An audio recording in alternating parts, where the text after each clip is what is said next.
Hello there everybody, Martin here from Affinity for Commander. Today we have another exciting game for you to enjoy, so without further ado, let's take a look at those opening hands. I am playing my General Ferrous Rokiric Multicoloured Matters deck, and keep a starting hand containing Boros Signet, Rise of the Hobgoblin, Solemn Simulacrum, Census Splicer, Tome of the Guild Pact, Terramorphic Expanse, and a Mountain. Ed is also playing a Multicoloured Matters deck, this time led by Ramos Dragon Engine. Keeps an opening hand consisting of Arcane Signet, Growth from the Ashes, Recross the Paths, Urban Evolution, Unite the Coalition, Branch Loft Pathway, and Carplucent Forest. Dave is playing his Yeva Nature's Herald Mana Production deck, and keeps a starting hand including Uvenvol's Tracker, Emerald Medallion, Circle of Dreams Druid, Karametra's Acolyte, Mosswort Bridge, and 2 forests. And last but not least, Thomas is playing his Aesi Tyrant of Gaia Strait Landfall deck. He keeps an opening hand made up of Destiny Spinner, Lightning Greaves, Secura Tribe Elder, Roiling Regrowth, Terramorphic Expanse, an Island, and a Forest. Ed wins the die roll and plays Boulder Loft Pathway before passing to Martin. In my turn I play Terramorphic Expanse, which I immediately sacrifice to search my library for a plains. I put the land into play tapped and pass. Thomas also plays Terramorphic Expanse, uses it to find an island, and ends his turn. Dave plays a forest, casts Findhorn Elves, and passes to Ed. Ed begins his turn by playing Carplucent Forest and casts Arcane Signet. With nothing more to do, he passes the turn. I play a mountain and cast Boros Signet before ending my turn. Thomas plays a forest and taps out to cast Secura Tribe Elder. He then passes to Dave. Dave pays 3 life to play an untapped Timber Turn Serpentine Wood. Next he casts Circle of Dreams Druid, and Thomas responds to this by sacrificing his Snaky Shaman.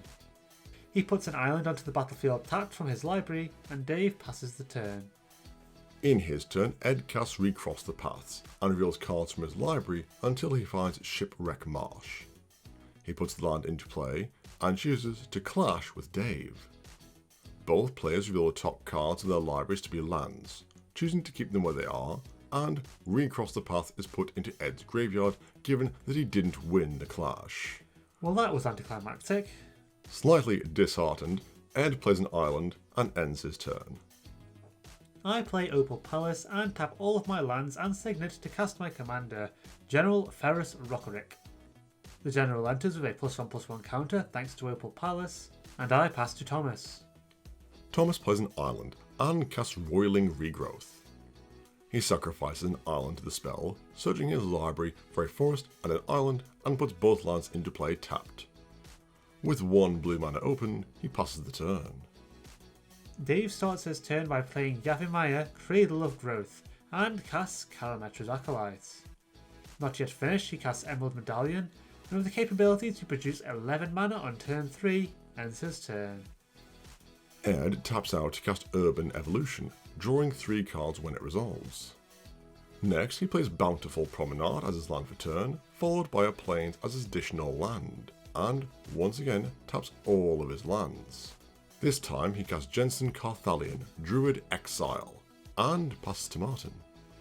I play a mountain and move to combat. Here I attack Thomas with my commander, dealing him 4 damage, and proceed to my second main phase. I cast Intimidation Bolt, destroying Circle of Dreams Druid in this way, and General Rokiric creates me a 4/4 Golem token, which isn't half bad for 3 mana. Value.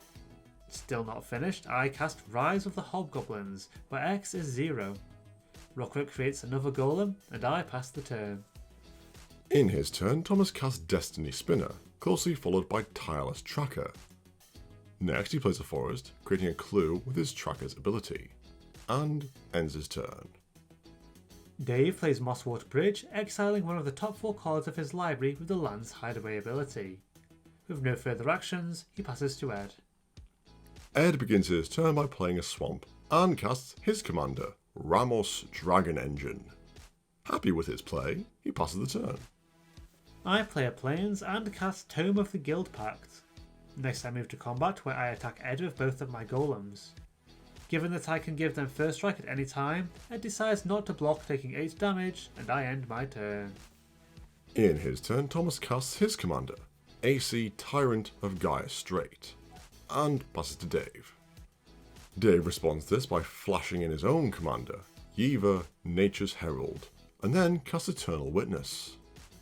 He returns a Circle of Dreams Druid in his graveyard to his hand, casts Veil of Summer, and draws a card, given that Thomas cast a blue spell earlier this turn.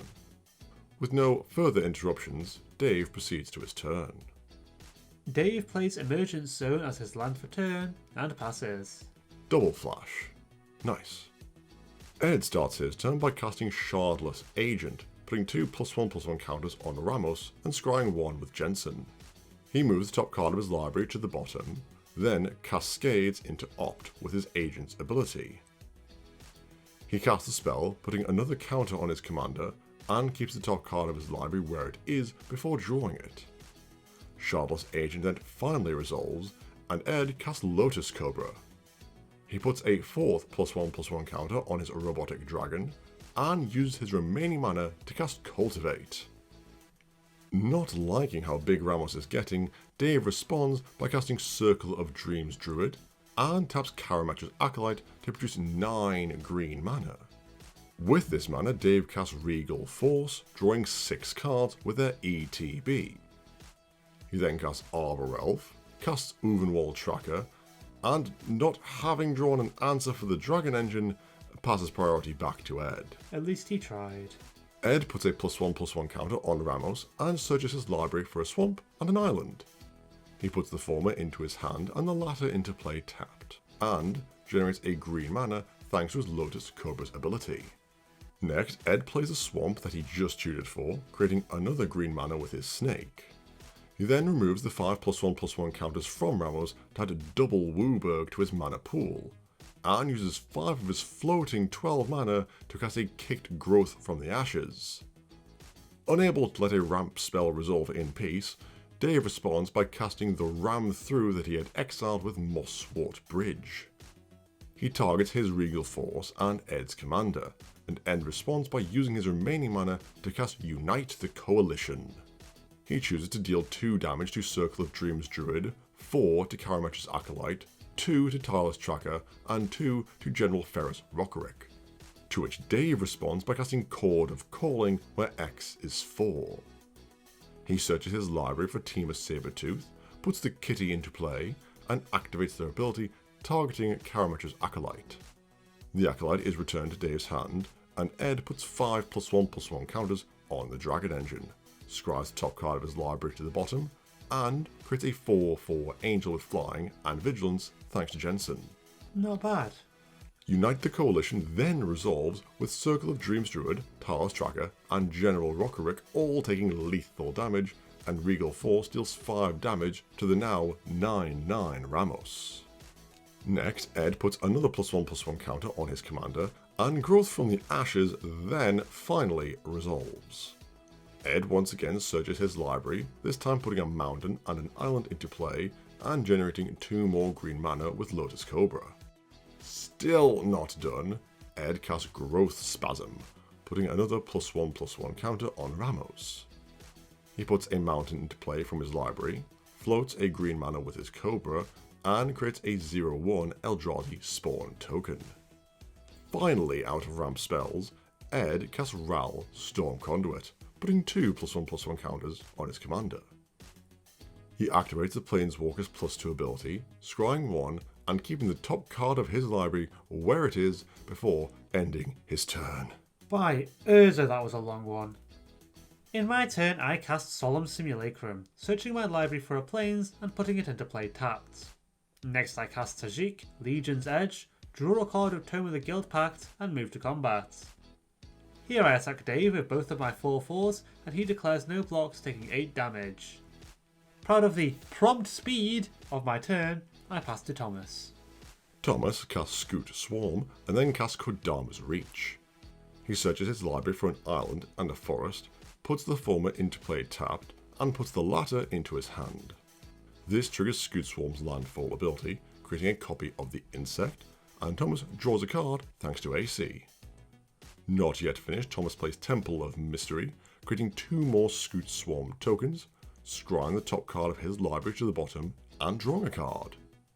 He then plays Wooded Foothills, triggering Martin's hatred for off-colour fetch lands, drawing and creating 4 more insects. Those things are multiplying pretty quickly.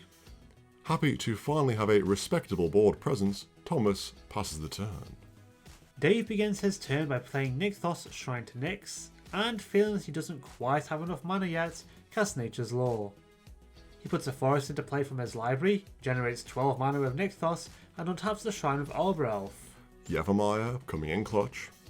Dave then taps Nykthos again for 12 more mana, and uses Temur Sabertooth's ability to bounce Eternal Witness back to his hand. He recasts the Witness, returning the Chord of Calling in his graveyard to his hand, and casts the spell where X is 6. In response to this, Thomas pays 1 life to sacrifice his fetch land, putting Breeding Pool into play in this way. He pays 2 more life to have the Shockland enter untapped, creates 8 more Scoots, and draws a card of Aesi before the Chord of Calling finally resolves. Dave searches his library for Great Oak Guardian, giving all of his creatures +2/+2 and untapping them. This then allows him to generate infinite mana using Nykthos, Arborelf, Temur Sabertooth, and Great Oak Guardian, and also makes his creatures infinitely large. Dave then flickers and replays Eternal Witness, putting the Ram through in his graveyard into his hand, and casts it. He destroys Ramos in this way, then bounces the Witness to replay this interaction until all of his opponent's creatures are dead, and attacks us all for lethal damage. Well, that is it for another game. I hope that you enjoyed watching Dave and Ed battle it out until Dave proved victorious. I'd like to give a huge thank you to each and every one of our incredible patrons, without whom we wouldn't be able to continue making content such as this, so thank you. Also, be sure to check out our affiliate links in the video description.